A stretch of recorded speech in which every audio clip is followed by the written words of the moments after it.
3 years, a large number of perfectly sane and reliable people have been involved in this flying saucer business. Even those of us who have never seen one have become involved. We read about them, talk about them, wonder about these reports of strange phenomena in the skies. So almost from the start, CBS has been following this story.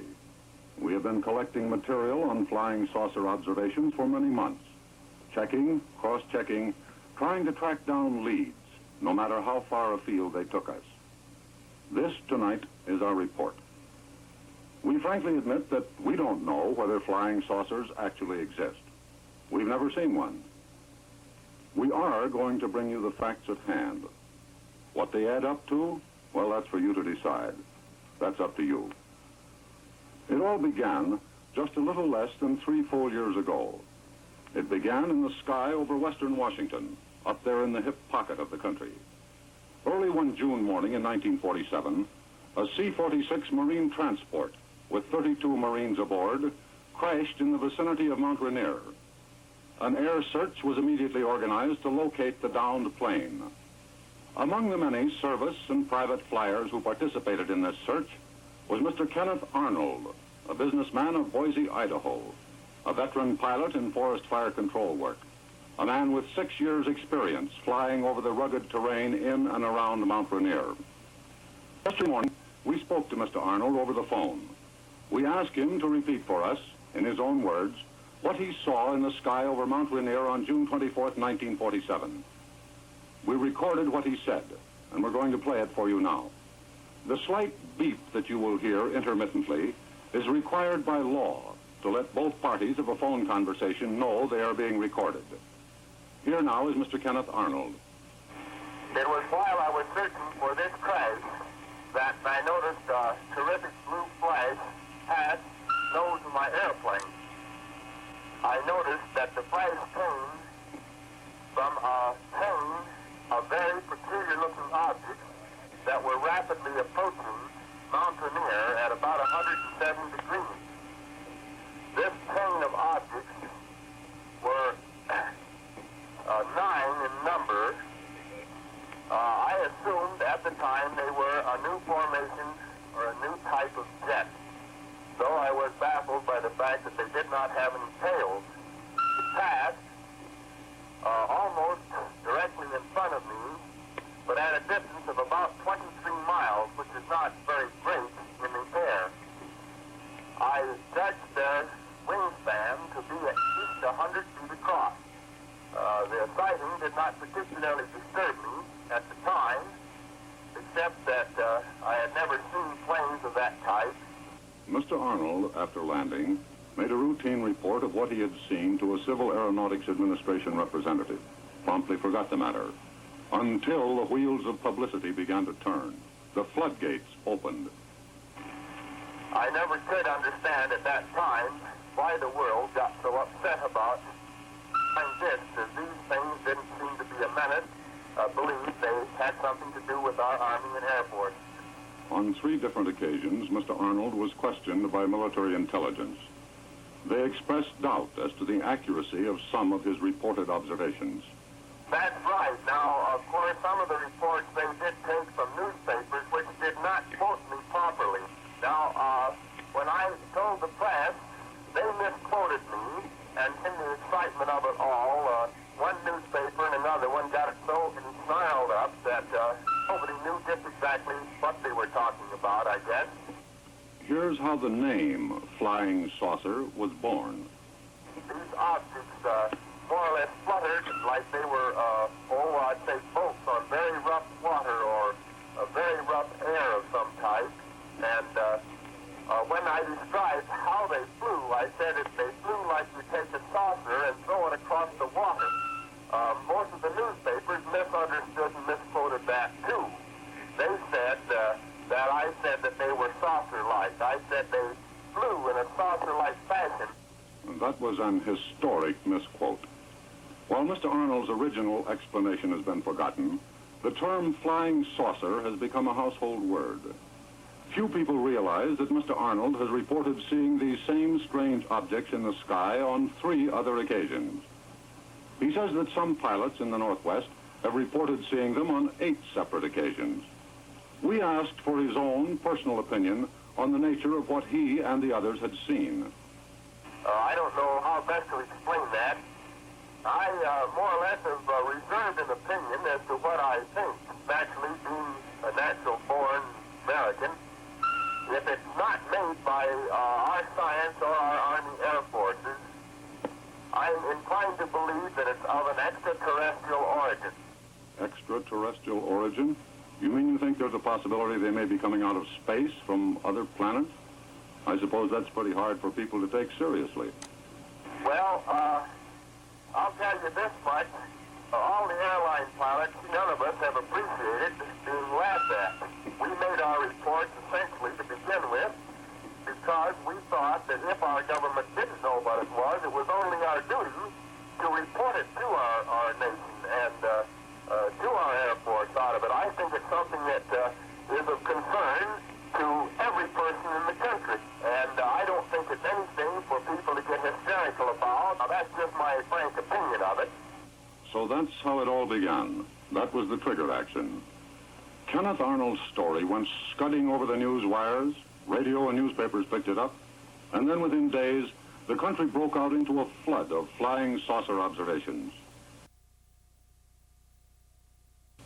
Many of these reports, a great many of them, obviously could be discounted. Others, reports from perfectly competent, sober, and reliable observers, found no easy answer. In the face of this, late in 1947, the Chief of Staff of the Air Forces, at that time General Carl Toohey Spotts, sent a directive to the Air Materiel Command, located at Wright Field, Ohio.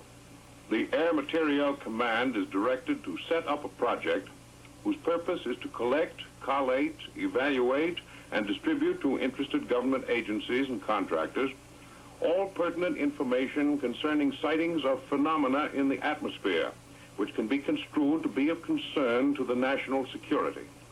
So was born Project Saucer. Immediately, the Air Materiel Command went to work. A team of experts was called in. Astronomers, meteorologists, physicists, psychologists, electronic engineers. Anyone who might have any special knowledge that could shed some light on this mystery. These specialists, along with a corps of trained investigators, tracked down every report of a flying saucer they could find. Each person making the report was questioned in detail. The findings were carefully screened by the entire project personnel.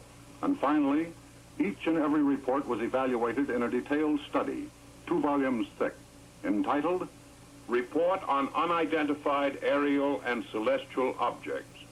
For 2 years, this report was marked secret. But on December 30th, 1949, it was declassified. And tonight, for the first time on the air, we will bring you actual portions of this report, evaluations, summaries, and conclusions. Here, for instance, is a typical case. 8 July 1947, 0930 hours local, Murrow Air Force Base.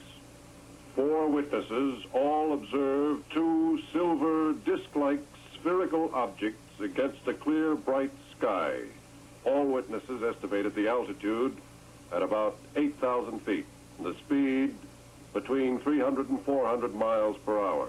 Remember, these were trained observers, Air Force men. The objects reportedly traveled in a straight line. Taking the mean reported speed, 350 miles per hour, and the time in sight, 1/2 hour, the objects must then have traveled 175 miles while in sight.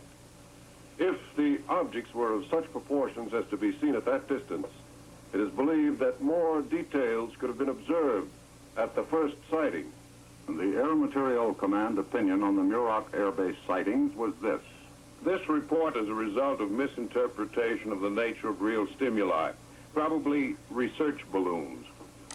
Another report on January 7th, 1948. Tech Sergeant Quinton A. Blackwell, chief operator of the control tower at Godman Field, an Air Force base at Fort Knox, Kentucky, spotted a strange object hovering over the south portion of the field. In a matter of minutes, a flight of 4 P-51 fighter planes approaching the field were contacted by radio and asked to chase the object. Leader of the flight was Captain Thomas F. Mantell, Jr., a veteran of the Normandy invasion with some 3,000 flying hours to his credit. At 2:45, Mantell reported by radio. Object directly ahead and above and moving about half my speed. Going up to take a look. At 3:15, Mantell reported again. Object still ahead and above. Moving at about my speed or faster. 360 miles per hour. The thing looks metallic and is of tremendous size. I'm trying to close in for a better look.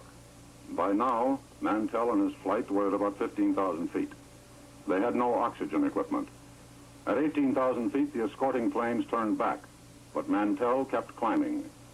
His next report came from 20,000 feet. Going to 25,000. If no closer, we'll abandon search. That was the last report from Captain Thomas Mantell. At approximately 25,000 feet, it is believed he blacked out for want of oxygen. His plane climbed another 5,000 feet and then went into a dive. When it crashed, parts of it were scattered around an area covering 1/6 of a mile. Project Saucer's conclusion. It seems probable that the object observed was the planet Venus. Later, in a report dated April 27, 1949, this conclusion was reversed. Further investigation showed the elevation and azimuth readings of Venus and the object as reported at specified time intervals just didn't jibe. The object Captain Mantell chased to his tragic death is now officially marked Unidentified. In all, Project Saucer investigated 375 cases. The report takes in 244 different observations. Just yesterday, we asked Major General William F. McKee, Assistant Vice Chief of Staff, United States Air Forces, to summarize the conclusions reached by Project Saucer. He said, "During 2 years of thorough investigation, no evidence was found which would indicate that the reported flying saucers were anything but the result of natural phenomena. On the other hand, all the evidence indicated that the reports of unidentified flying objects could be accounted for under 3 major headings. 1, misinterpretation of various conventional objects. 2, a mild form of hysteria. 3, or simple hoaxes. It has been suggested that what people actually have been seeing is the result of some of our own secret experiments, guided missiles or new types of planes or flying weapons. This is emphatically not the case. None of the 3 military departments, nor any other agency in government, is conducting experiments, classified or otherwise, with disc-shaped flying objects which could be a basis for the reported phenomena." On December 27, 1949, Project Saucer went out of existence. The flying saucers, however, refused to follow the project into limbo. Just possibly one of the reasons behind the stubbornness of the saucers to accept the mantle of oblivion was an article that appeared in True magazine just about the time Project Saucer was abandoned. It had previously been shown pretty conclusively that the number of sighting reports over a period of months usually followed closely the amount of publicity given to flying saucer observations. A lot of stories, a lot of sightings. Few stories, few sightings. Psychologists call this mass suggestion. But to return to the True magazine article printed in December of 1949, some percentage of the new wave of flying saucer reports can certainly be chalked off to mass suggestion. But again, as in the first reports, there remained that same unexplained percentage of reliable, trained observers who claim to have seen some object or objects wheeling, whirling, zooming, slicing, or hovering in the sky. Douglas Gorley of Laguna Beach, California, is an example. Here's his story. I served 14 months as an anti-aircraft observer with a searchlight battery, and also 18 months as a seacoast and anti-aircraft observer with another searchlight battery.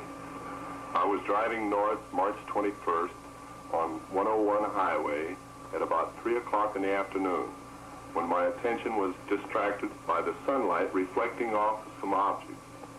I counted 8 of them proceeding directly out to sea at 2,000 feet altitude. They gave the appearance of being made out of aluminum, and I could observe a perfect circle outline of these craft. They were going, I would say, approximately 150 miles an hour. They were definitely a powered craft of some sort.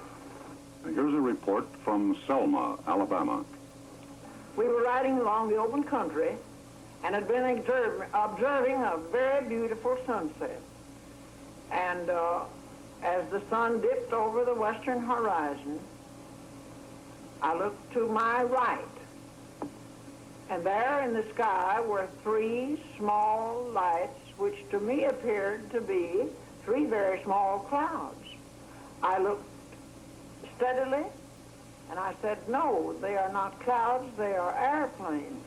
Then I called my husband's attention to it, and he said, no, those are not airplanes, they are lights. And we observed them very closely. But being in motion ourselves, to us they were motionless because we didn't stop. But as we rode along, for something over a mile, they hung there in the sky, and they were, to us, had the appearance of tubes of fluorescent light, of beautiful, silvery, pink-tinged moonlight. And I said to my husband, that gives me a feeling that God is trying to say something to us. And we have had that feeling within us since.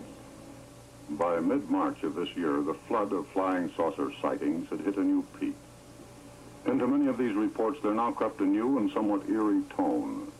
The feeling that these flying saucers were something out of this world, possibly interplanetary aircraft, sent from some distant celestial sphere to investigate what manner of life managed to exist here on Earth.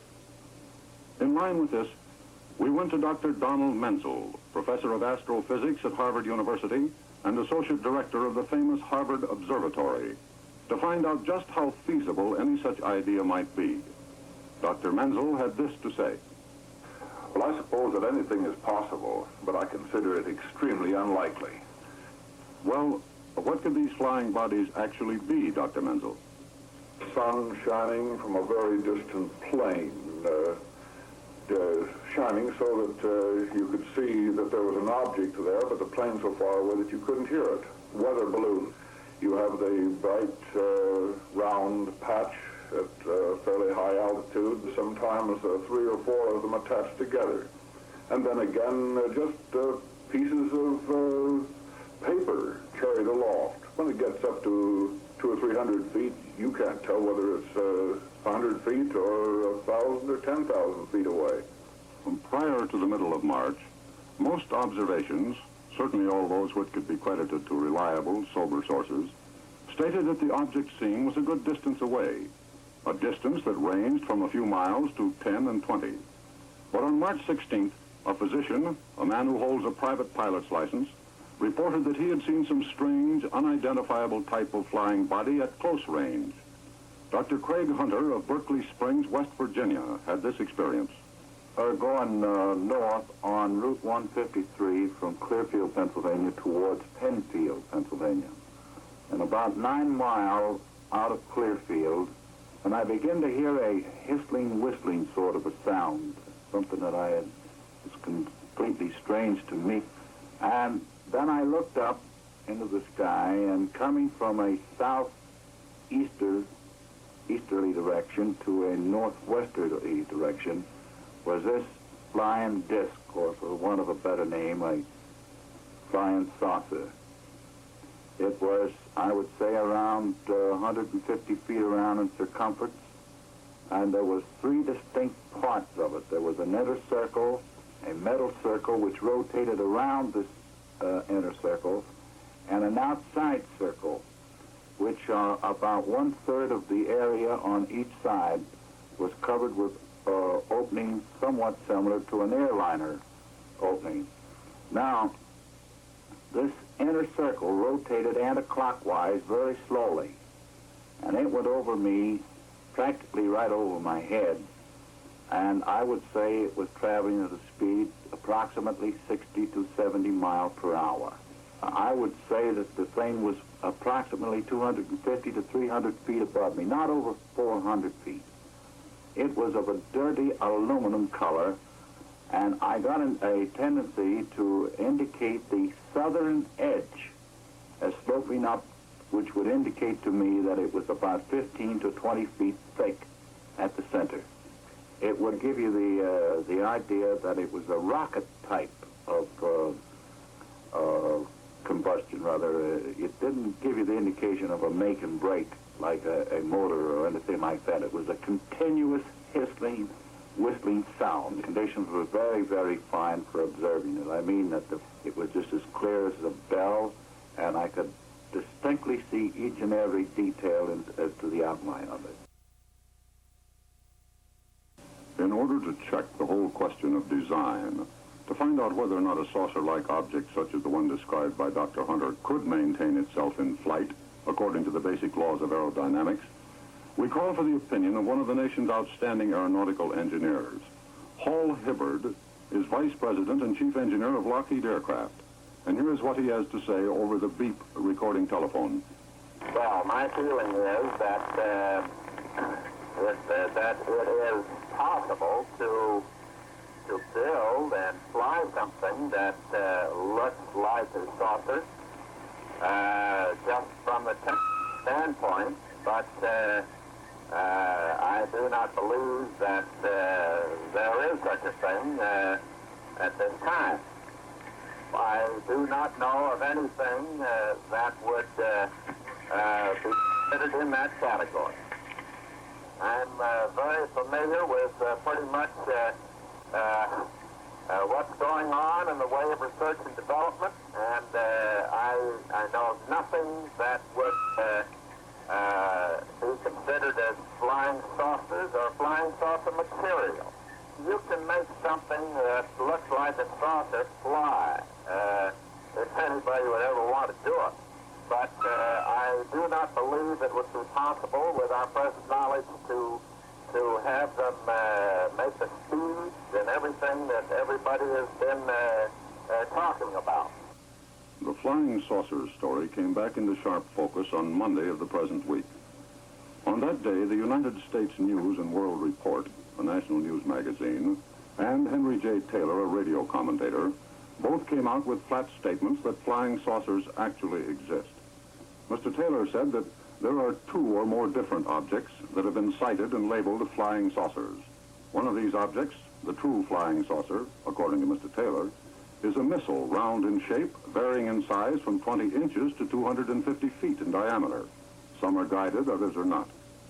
The U.S. News and World Report article mentions nothing about these objects.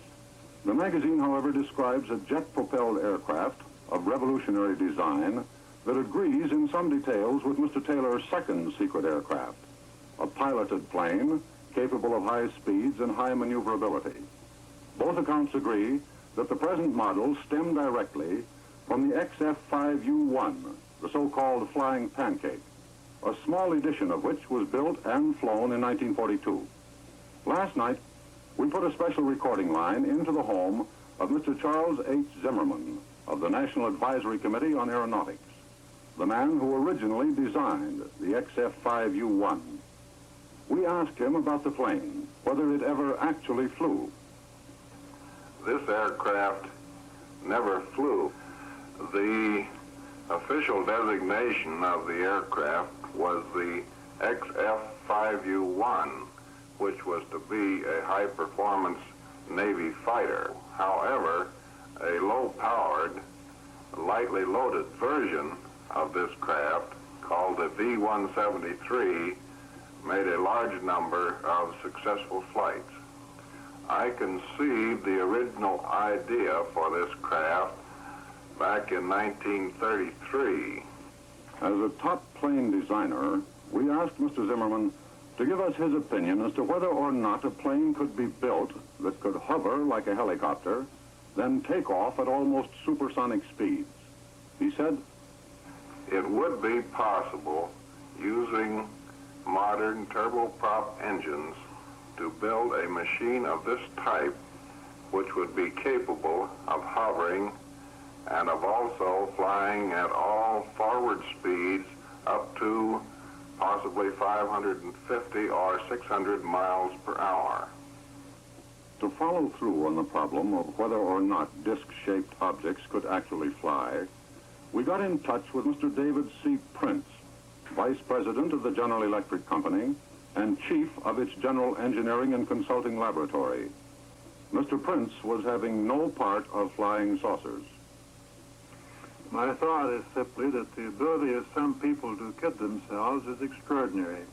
For instance, the effect of searchlights on clouds has been taken to be flying discs. Even radar evidence is not conclusive here because rain in the clouds would show up on a radar screen. The only saucer-shaped aircraft which we know has flown, and that only a few times, is a propeller-powered disc developed by NACA. As a matter of fact, a cigar-shaped craft with a single revolving wing, jet-powered, could be faster and certainly would be much more maneuverable. In flight, this plane might look like a disc because of the halo created by its rapidly revolving wing. Such a craft would have flight characteristics similar to a hummingbird's. Late this afternoon, we tried to tote up the score. On one desk, we had a pile of clippings, news reports, recordings of eyewitness accounts of flying saucer observations. We had the Taylor broadcast, the U.S. News and World Report article. On another desk, we had our Project Saucer report, the transcripts of our conversations with leading scientists and engineers, who, to use a gentle phrase, discounted the possibility of any such thing as a flying saucer.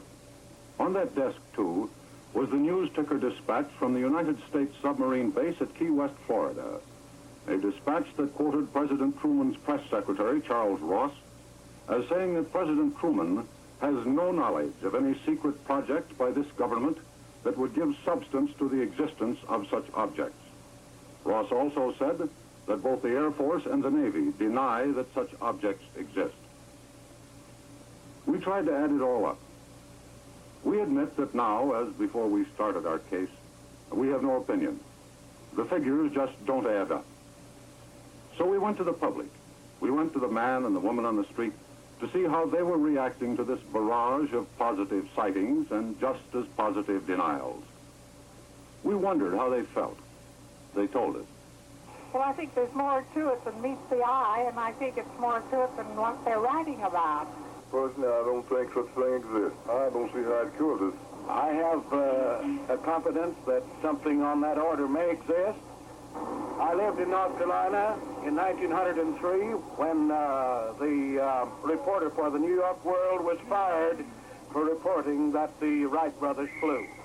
Some say they're stars, some say they're enemy action, and all kinds of things, but I really don't know. There must be something to it. Pure imagination. I didn't believe it at first, but now I'm beginning to believe it. Most of the thing is a flying saucer. Well, I believe President Truman, like the rest of us, has the right to his own opinion. And now, just in case all this has added to the celestial confusion about your heads, we've summarized the data we've been able to gather, sorted out the points of agreement and disagreement among those who claim to have seen flying saucers. Here is what we found. Nearly all these observers are in agreement on the color of the objects. It's a metallic color, they say, something like aluminum or silver. Almost everybody agrees the objects are generally disc-shaped, but with wide variations, sometimes balloon-like or resembling a giant rubber ball. Still others describe them as elongated cigar-shaped things. Speed of the saucers has been estimated at from 0 to 1,200 miles an hour. And when we get into the question of maneuverability, the observers seem not to be able to find the precise or adequate words. They say that the saucers hover, accelerate, and decelerate rapidly. They say that some of the objects flutter, oscillate, drift, whirl, or float. There seems to be no fixed pattern of flight in cases where more than one or two discs have been reported. But several persons have said that in group flights, one of the discs seems to be of a distinct color, indicating, possibly, that this off-colored disk was the monitor or the control disk for the others. A small percentage of the observers said the disks bore light, and in 5 cases, at points as far apart as Alabama and California, the viewers said the disks suddenly disappeared in flight. But when we get around to estimating altitudes at which the objects were sighted, we find that some observers say they saw them at 250 feet. Others guessed the disks were at 40,000 feet in the sky.